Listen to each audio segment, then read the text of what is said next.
Yo, isang mapagpalang araw sa ating lahat. So, ito na yung update dito sa aming kinabit na railing ng hagdan. Glass railing. Sa pinipintahan na po ni Kuya Totoy. Siyempre, yan ay gawa ng E.L. Soriano. Walang iba. Kapag magagandang gawa, maayos na gawa, siyempre, E.L. Soriano yan. Kaya sa mga magpapagawa ng bahay dyan, renovation, build house na bagong bahay, may lote ka, gawa natin ng bahay. Kami ang hanapin mo, walang iba kundi ang E.L. Soriano.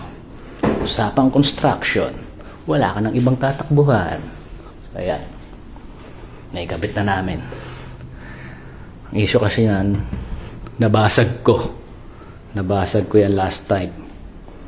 Nung pinalitan namin yung step ng mga hagdan.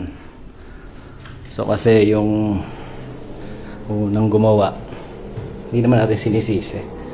Makakain yan dyan. Kain yung kanyang tabla. Kaya ito, chinichipping namin yan para matungkab yung kahoy. Kasi puro anay na. Isa pa yun sa mga dahilan. Makapagkahoy yung ginamit, madaling anayan. So ngayon, eto, may bagong labas na naman. No? Para siyang plastic pero matigas sa plastic. Tsaka yan, mapapansin nyo maganda yung haspi nya. So kung maghahagdan kayo, yung mga konkreto yung hagdan dyan, imbis na tiles or kahoy, eto na gamitin nyo.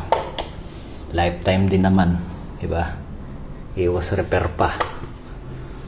Madali pang install, pero syempre madali dun sa marunong mag-install. Kaya yun lang. Walang iba, E.L. Soriano lang. Paalam!